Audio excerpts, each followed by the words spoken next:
찬송가 521장입니다.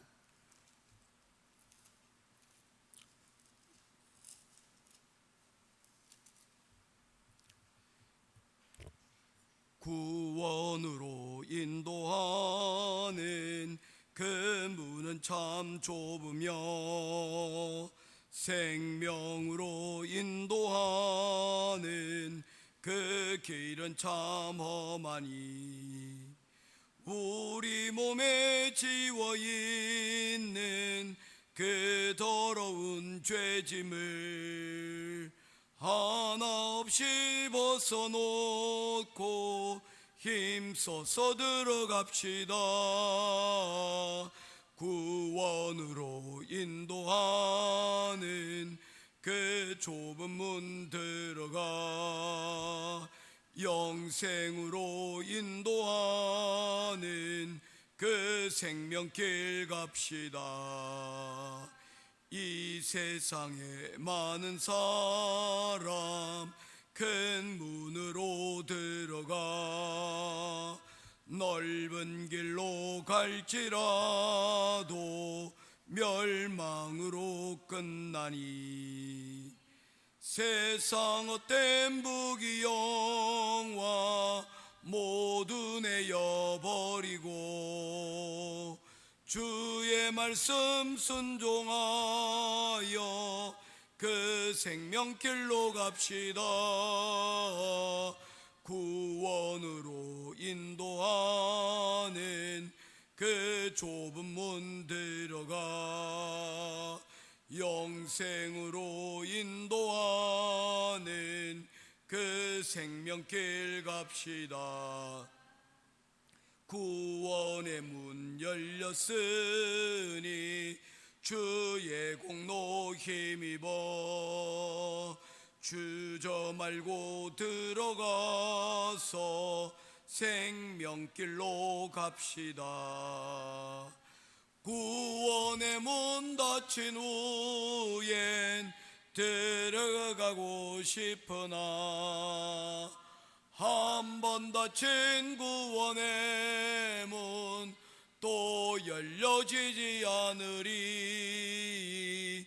구원으로 인도하는 그 좁은 문 들어가 영생으로 인도하는 그 생명길 갑시다.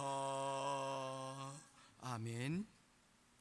찾으실 하나님의 말씀은 고린도전서 제10장 말씀입니다. 10장 14절부터 마지막 절까지 말씀 보도록 하겠습니다.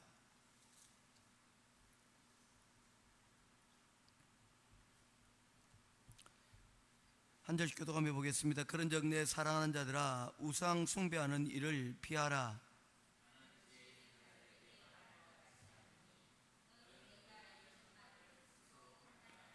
우리가 축복하는 바 축복의 자는 그리스도의 피에 참여함이 아니며 우리가 떼는 떡은 그리스도의 몸에 참여함이 아니냐.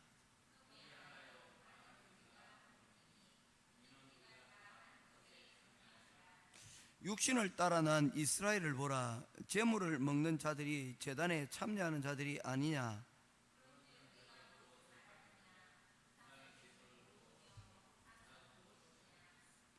무릇 이방인이 제사하는 것이 귀신에게 하는 것이요 하나님께 제사하는 것이 아니니 나는 너희가 귀신과 교제하는 자가 되기를 원하지 아니하노라.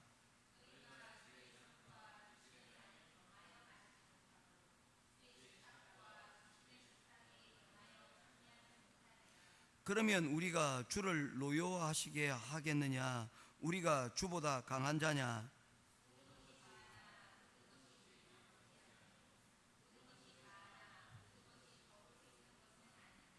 누구든지 자기의 유익을 구하지 말고 남의 유익을 구하라.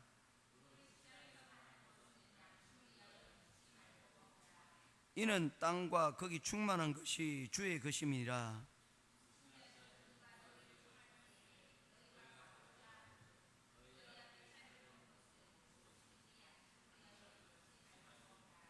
누가 너희에게 이것이 재물이라 말하거든 알게 한 자와 그 양심을 위하여 먹지 말라.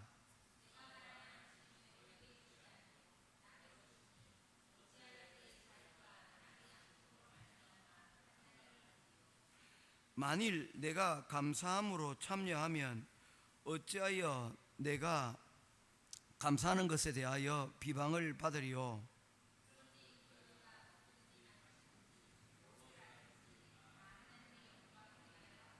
유대인이나 헬라인에게나 하나님의 교회나 거치는 자가 되지 말고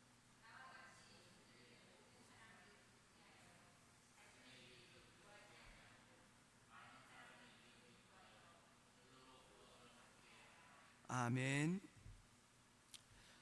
오늘 고린도전서 10장 말씀은 이제 그동안 계속해왔던 우상 숭배와 그리고 우상에게 드려진 음식을 먹는 제사에 참여하는 이 모든 부분들에 대해서 마지막으로 최종적인 결론을 내고 있습니다.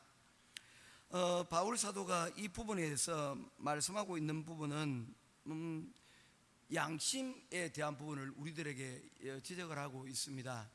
양심은 개인적인 것이 아니라 사람들과의 관계에서 이루어지는 것이라는 것을 말씀을 하고 있습니다. 특별히 이 양심을 말하는 것에 있어서 개인의 양심에 대한 부분을 이야기하는 것보다 더 한 걸음 더 나아가서 교회의 지도자가 되고 교회의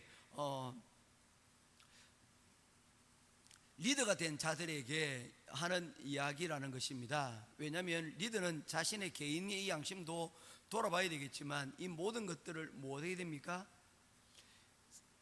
성도들과 자기가 섬기고 그리고 보살피는 사람들과의 관계에서도 이것들을 바라봐야 된다는 겁니다.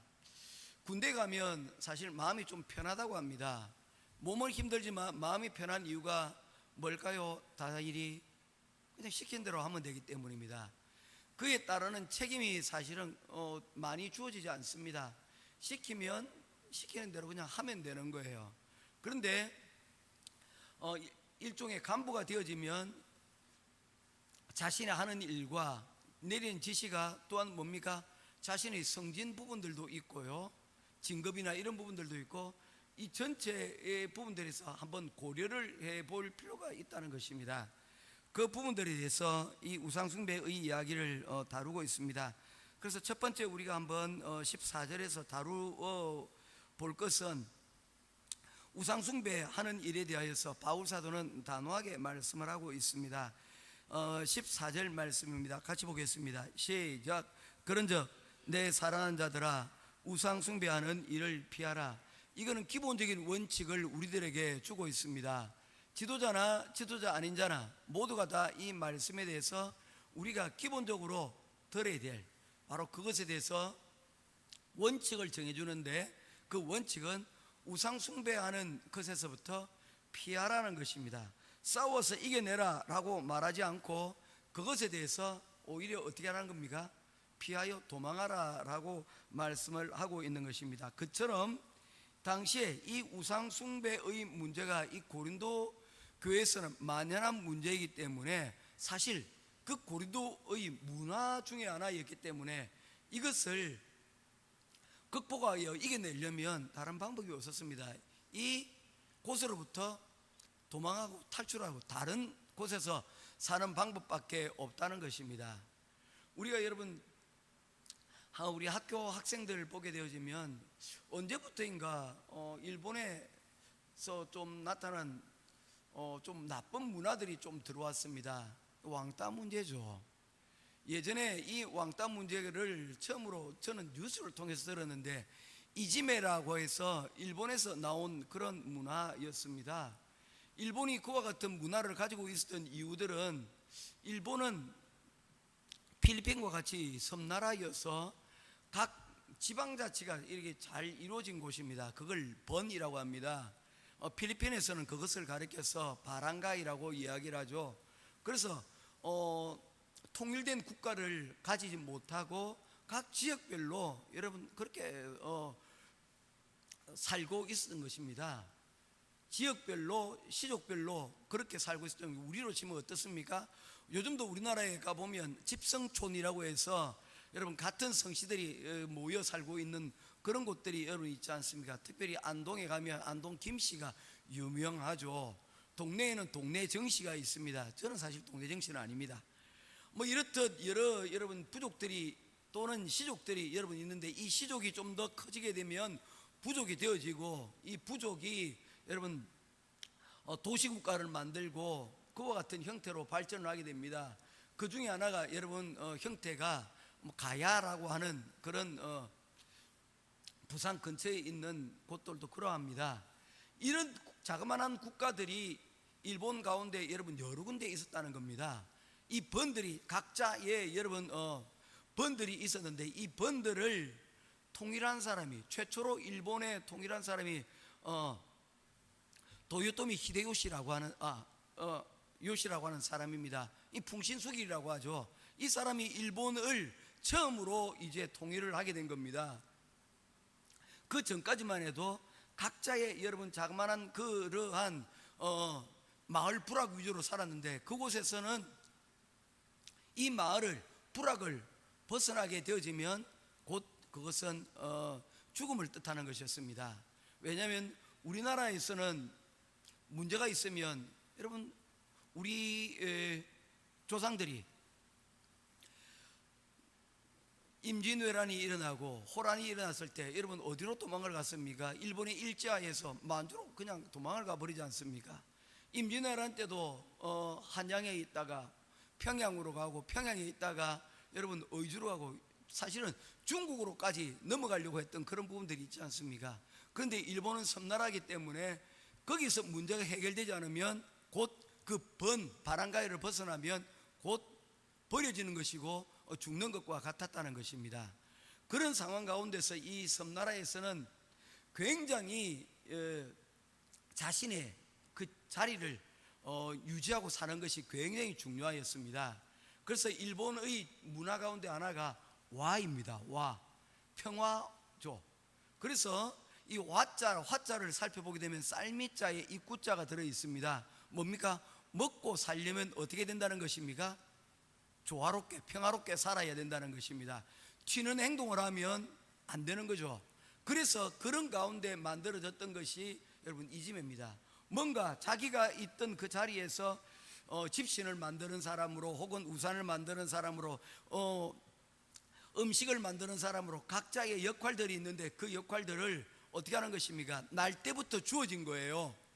그 집안의 내력입니다. 그래서 일본에 가면 100년 된 상회, 200년 된 상점들이, 음식점들이 있는 것들도 사실은 그런 전통들과 결코 무관할 수가 없다는 겁니다.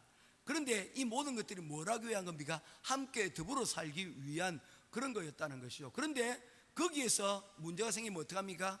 따돌림을 당한다는 거야. 너 왜 튀냐? 너 왜 그렇게 잘났냐? 그러면서 여러분 튀는 사람들은 이지매를 당하게 된다는 것이죠. 그런데 이 문화가 언젠가부터인가 한국으로 들어오면서 아이들은 우리를 한 사람 한 사람 다 만나보면 다 문제가 없거든요. 그런데 함께 모여들면 그 모임 가운데서 이런 이상한 따돌림들이 여러분 일어나게 되어진다는 거예요. 여러 가지 많은 이유들이 있겠죠. 서로 각자 다른 부분들이 있겠죠. 그런데 거기에 어떤 것들이 있습니까? 잘못된 욕심들이 그곳 가운데 개입을 하는 경우들이 많이 있습니다. 이럴 때 중요한 것이 무엇입니까? 어른의 역할입니다. 어른들이 그런 부분들에 대해서 조정을 해주고, 또한 부모들이 그런 부분에 있어서 문제가 일어났을 때 그 문제를 돌아볼 수 있는 그런 것들이 필요합니다. 그래야만 어떻게 됩니까? 이런 따돌림의 현상 가운데서도 여러분 조화를 이루어서 살아갈 수 있도록 만들어주는 것이죠. 이게 지도자의 일이고 이게 어른의 역할들이라는 것입니다. 이런 부분들이 굉장히 중요한데, 이 고린도의 지역에서 이 우상숭배라는 것이 하나의 거대한 문화가 된 가운데서 이것을 거부하고 이것을 문제를 삼게 되어지면 어떻게 됩니까? 따돌림을 당할 수밖에 없는 그런 상황이 된다는 것입니다. 그래서 바울 사도는 뭐합니까? 이것을 우상숭배하는 일은 우리가 극복한다고, 대항한다고 이겨낼 수 있는 부분들이 아니라는 것입니다. 그래서 그런 자리에 어떻게 하라는 것입니까? 들어가지 않도록 하는 것, 피해버리라는 것을 말씀을 하고 있다는 것입니다. 이러한 우상숭배의 중심에는 두 가지가 있는데, 하나는 탐심이고 하나는 뭡니까? 교만이라는 것이 두 가지가 함께 어우러서 만들어진 것이라는 것입니다. 골로새서 3장 5절 말씀입니다. 그러므로 땅에 있는 지체를 죽이라. 곧 음란과 부정과 사욕과 악한 정욕과 탐심이니 탐심은 우상숭배니라 라고 말씀을 하였습니다. 여러 가지 죄악들 가운데서 우상숭배의 문제에 대해서 바울 사도는 어떻게 정의를 내리고 있습니까? 우리의 욕심에서 비롯되어진 것이다 라고 말씀을 하고 있다는 것입니다. 이러한 탐심, 욕심들이, 이러한 소유욕들이 우리 가운데 작용을 하여서 다른 누구보다도 좀 더 뭔가를 더 얻기를 원하는 그런 마음에서 여러분 집착하여 나타나는 현상 중에 하나가 우상숭배가 되어진다는 것입니다. 그래서 이 우상숭배는 아주 다양한 방면으로 나타나게 되어집니다. 어떤 사람들은 이 우상숭배의 이 탐심이 여러분 돈에 미치는 경우, 이런 아주 흔한 경우입니다. 어떤 사람은 좀 더 여러분 명예적인 부분들에 이러한 탐심을 가지기도 하고, 이런 탐심이 여러분 선을 넘어서 우리의 삶을 지배하는 것들을 가리켜서 바울 사도는 이 모든 것들은 다 우상숭배의 하나의 가지일 뿐이다 라고 지적을 하고 있다는 것입니다. 그래서 우리 신앙인들은 우리 마음을 잘 들여다 보아 그 가운데서 탐심이 하나님의 말씀을 이겨내지 못하도록 우리가 중심을 잡아야 될 것을 우리들에게 말씀을 하고 있는 것입니다. 21절 22절입니다. 결론적으로 얘기합니다. 너희가 주의 잔과 귀신의 잔을 겸하여 마시지 못하고 주의 식탁과 귀신의 식탁을 겸하여 참여하지 못하리라. 그러면 우리가 주를 노여워하시게 하겠느냐? 우리가 주보다 강한 자냐? 탐심이 우리 가운데 미쳐서 우리 탐심이 여러분 하나님을 이기게 되는 그런 자리에 나가게 될 수도 있다는 것입니다. 우리가 지켜야 될 것은 우리의 마음이라는 것을 말씀을 하고 있습니다. 그리스도의 말씀이 우리 가운데 임하게 되어지고 그 말씀이 우리 삶에서 중심을 잡게 되어지면 우리에게 순간순간 일어나는 이러한 탐심과 욕심들을 이겨낼 수 있습니다. 오늘날 여러분 이짐의 이러한 왕따의 문제를 어떻게 해결할 수 있겠습니까? 그 문제를 가만히 들여다보면 그 가운데 탐심의 문제가, 자신의 이 욕심의 문제들이 그 가운데 중심에 놓여져 있는 것들을 보게 되어집니다. 오늘날의 이런 사회의 현상들을 보면서 우리가 우리 자녀들에게 하나님의 말씀을 가르치고 그 말씀 가운데 중심을 잡아야 될 바로 그 이유를 우리들에게 설명을 하고 있다는 것입니다.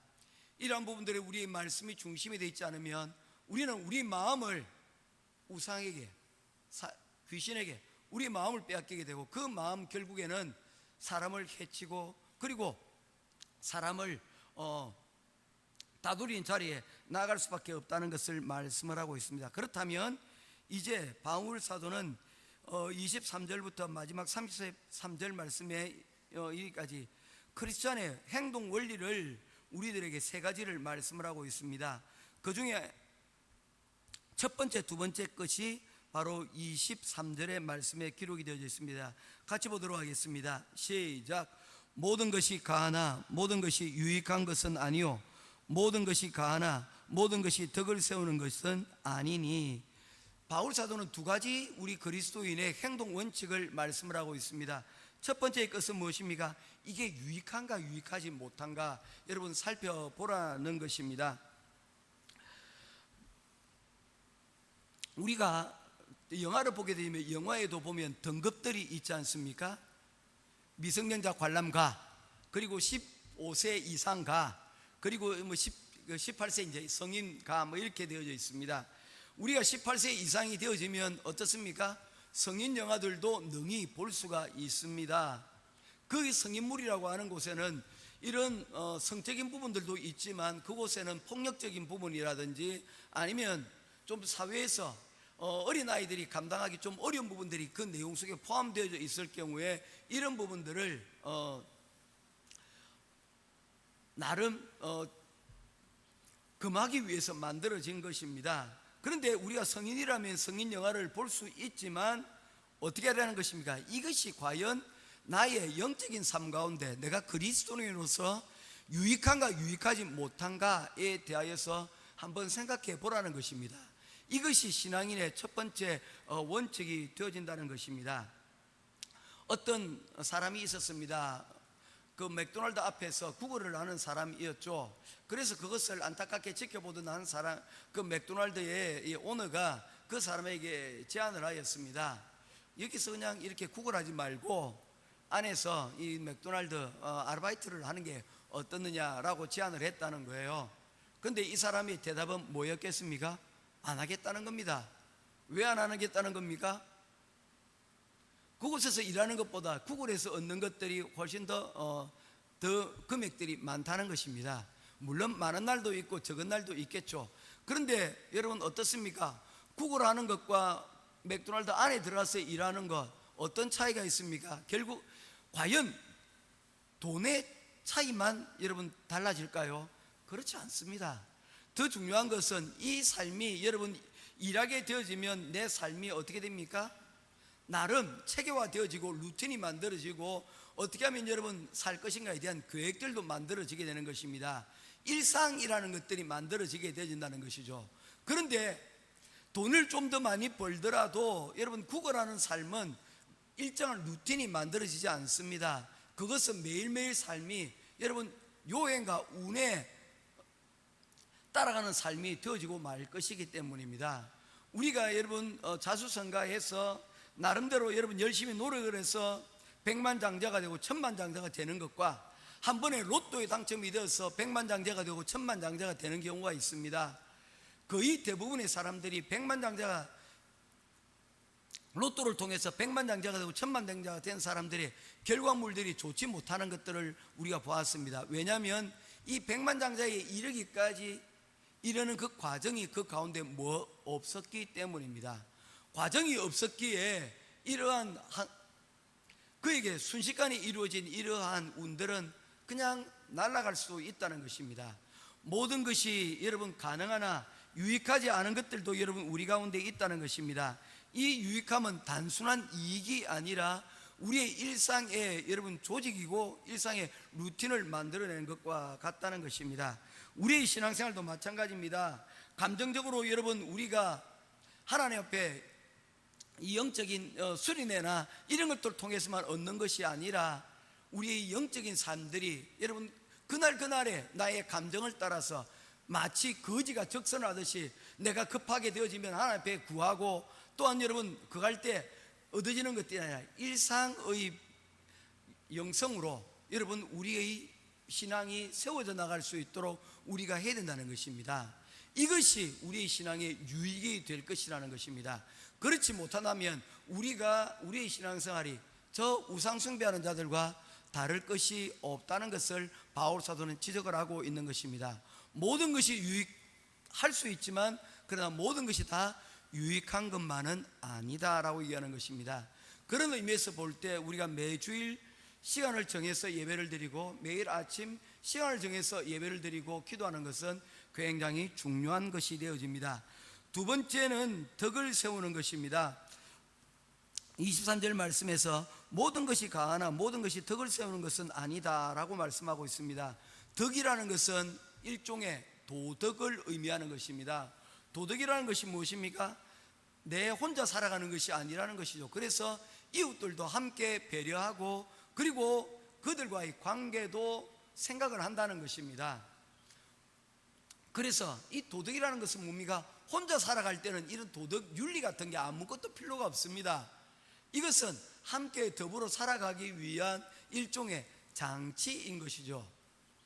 법은 그 다음의 것입니다. 이 도덕의 굴레에서 자그마한 여러분 것들이 지켜지지 않으면 더 이상 여러분 이 부분에 대해서는 우리가 분명히 선을 끊고 이 부분에 대해서는 우리가 이 공동체에서 처벌을 하자는 의미에서 법이 만들어지는 것이 사실 우리의 일상의 대부분은 법을 어기는 것과는 상관없이 우리가 살아가고 있지 않습니까? 우리 교회도 마찬가지예요. 다 대부분의 것이 법, 경찰을 불러 하는 일들이 아니고 대부분이 이런 덕에 관한 부분들이 여러분 있다는 것입니다. 이 도덕은 다른 사람과의 관계, 유익에서 여러분 일어나는 일들이라는 것입니다. 이러한 일들은 우리가 성장하라고 우리가 성숙하여졌을 때 나타나는 일입니다. 모세가 성장하고 장성하게 되었을 때 나타나는 일이 무엇입니까? 형제를 돌볼 생각을 하게 되었다는 것입니다. 진정한 영적 성숙이라는 것은 무엇입니까? 내가 영적으로 깊은 은혜의 자리 가운데로 들어가서 방언도 하고 내가 치유도 하고 여러분 능력을 가지는 것들도 중요하지만 더 중요한 것은 그 가지고 있는 능력으로 자기중심적인 태도에서 벗어나 타인들을 돌보고 세우는 일들을 하는 것, 이것이 바로 영적인 신앙적인 성숙이라는 것을 우리들에게 말씀을 하고 있는 것입니다. 미국의 한인사회는 1992년을 기점으로 달라졌다고 얘기를 해요. 그때 일어난 것이 LA 폭동입니다. LA 폭동을 겪고 난 이후에 교민사회는 달라졌습니다. 그 전까지만 해도 어떻게 하면 아메리칸 드림을 가지고 와서 어떻게 하면 이곳에서 우리 가족이 성공하고 그리고 우리 사회에서 내가 성공할 것인가에 대한 초점과 목적이 맞춰졌어요. 그래서 연합하는 일들을 여러분 그것이 무엇이 중요한가라는 생각들을 많이 했다는 것입니다. 그런데 이 LA 폭동이 일어나고 난 다음에 그들의 시각과 그리고 생각들이 바뀌게 되었습니다. 첫 번째는 교민들끼리 교회를 중심으로 연합하는 일들이 일어났습니다. 함께 여러분 우리의 이 하나된 이 교민사회, 나 혼자 개인이 잘 되는 것이 아니라 우리 교민사회를 우리가 어떻게 하면 성장시키고 발전시킬 것인가. 그래서 기금도 만들어내고 또한 그것을 통해서 시에 공동적으로 변호사를 사서 청원도 하기도 하고 이런 일들이 함께 연합하는 일들이 일어났다는 거예요. 두 번째로 일어나는 일은 우리가 이곳에서 살아가는데 사실 한인들이 하는 일들은 거의 대부분이 빈민가의 사람들하고 여러분 살아가는 일들이었습니다. 왜냐하면 주류 사회에 큰 상점에 이런 곳에 들어가기 입점하기 위해서는 많은 돈들이 필요한데 배경들이 필요한데 그런 배경이 없으니 최초의 대부분의 한국인 슈퍼마켓이나 아니면 저기 그 미용실이나 상점들은 거의 대부분 할렘이나 그런 미국의 서민들 가운데 여러분 들어가서 일을 했다는 것입니다. 그런데 그곳에서 대할 때 그들을 진심으로 대하지 못하고 그들에게 대하여서 돌봐야 되겠다는 어떤 도와줘야 되겠다는 그런 생각들을 하지 못했다는 거예요. 그런데 이 LA 폭동이 일어나고 난 이후에 주기적으로 교회를 중심으로 여러분 무료 급식센터를 여러분 만들고 자신의 성공을 자신 혼자의 것으로만 가지지 아니하고 이런 것들을 함께 그 가운데서 여러분 함께 나누고 함께 돌보는 일들을 감당하기 시작을 했다는 거예요. 그들이 못하기 시작했다는 것입니다. 그들의 이웃이 되기로 결정을 하였다는 것이죠. 돈만 벌고 나오는 것이 아니라 그들과 함께 할 수 있는 이런 장치들을 만들었다는 거죠. 그런 의미에서 우리 안게레스에 있는 우리 교민회도 이런 부분들에서 한 번은 좀 생각을 해봐야 됩니다. 한 번은 여러분 우리가 모아서 우리가 치안들도 우리가 여러분 잘 유지하기 위해서 노력들을 하지 않습니까? 한인 경찰들도 운영을 하고 여러분 나름대로 우리가 이곳에서 안전하게 생활할 수 있도록 준비도 하지만 한 단계 더 올라가게 되어지면 이제 이것을 벗어나서 어떻게 됩니까? 그들과 친구가 되기 위한 경찰만 우리 뒤에 등에 없는 것이 아니라 그들과 친구가 되기 위한 일종의 나름대로의 하나의 여러분 그 역할들을 감당할 수 있을 때 이곳에서 우리가 어떻게 됩니까? 어쩌면 대를 이어서 또한 여러분 미국처럼 이렇게 살아갈 수 있는 더불어 살아갈 수 있는 그런 자리들이 만들어지지 않을까라고 생각합니다. 그런데 문제는 이곳에서 대를 이어 살고 싶은 사람들이 많이 없다는 거예요. 언젠가는 다 돌아갈 생각들만 하고 있으니까 아마 그런 부분에서 조금 미흡한 분들이 있지 않는가라는 생각들 합니다. 그런데 바울 사도는 교회는 그런 곳이 되어야 된다라고 말씀을 하고 있습니다. 우리가 교회 안에서 내가 자유인이니까 내 마음대로 할 수 있지만 그러나 좀 더 성숙한 여러분 신앙생활들을 우리들에게 말씀하고 요구를 하고 있는 것입니다. 이제 오늘 시간이 지나서 말씀을 맺고자 합니다. 여러분 모든 것이 다 가합니다. 우리는 그리스도 안에서 자유자가 되어서 우리가 교회가 되었기 때문입니다. 그러나 우리가 기억해야 될 것은 무엇입니까? 모든 것이 다 우리가 자유롭게 가능하지만 기억해야 될 것이 있다는 겁니다. 다 유익한 것은 아니다. 두 번째, 모두가 다 생각할 때 나뿐만 아니라 다른 사람들의 유익도 함께 생각하는 그러한 사람이 되어야 된다. 그럴 때 이 신앙의 공동체가 아름답게 지켜져 나간다는 것입니다. 내일 이어서 마지막 세 번째 신앙 원리에 대해서 말씀을 드리도록 하겠습니다. 기도하겠습니다. 고마우신 아버지 하나님, 은혜와 사랑을 감사를 드립니다. 우리가 신앙생활을 하며 때로는 하나님 그 가운데서 영적인 많은 유익들을 우리가 누리고 그리고 훈련받아 살아가지만, 때로는 우리의 이 신앙이 잘못된 것들의 영향을 받아 오늘날 한국 사회에 이지매와 그러한 이런 왕따의 문제들이 일어난 것과 같이 교회 내에서도 우리와 맞지 않는, 그리고 또한 우리의 이익에 부합하지 않는 여러 가지 일들로 인하여 하나님 갈등이 생기고 그 가운데서 문제가 일어날 수도 있습니다. 하나님, 우리가 신앙에 성숙한 자들이 되게 하여 주시옵시고, 특별히 무엇이 우리 교회의 신앙생활에 유익이 있는지, 또한 어떤 것을 통하여 교회에 덕을 세울 것인지에 대하여서 고민하고 또한 기도할 수 있도록 인도하시고, 이를 통하여서 하나님의 교회가 합력하여 선을 하나님 이루어갈 수 있는 아름다운 신앙 공동체가 되어질 수 있도록 도와주시옵소서. 우리 신앙 공동체에서 훈련받은 자들이 또한 사회에 나아가 사회에 나타나는 부조리들 가운데서 하나님, 우리가 또한 신앙인으로서의 모범적인 삶을 하나님 우리가 살아낼 수 있는 우리가 되게 하여 주시옵소서. 오늘도 이 시간 우리에게 주시는 귀한 말씀으로 하나님 원칙적으로 살아갈 수 있는 귀한 은혜 가운데 세워주시기를 간절히 소원하오며 우리 주 예수 그리스도 이름으로 간절히 기도드리옵나이다. 아멘. 하늘에 계신 우리 아버지여, 이름이 거룩히 여김을 받으시오며 나라의 임하옵시며 뜻이 하늘에서 이룬 것 같이 땅에서 이루어지이다.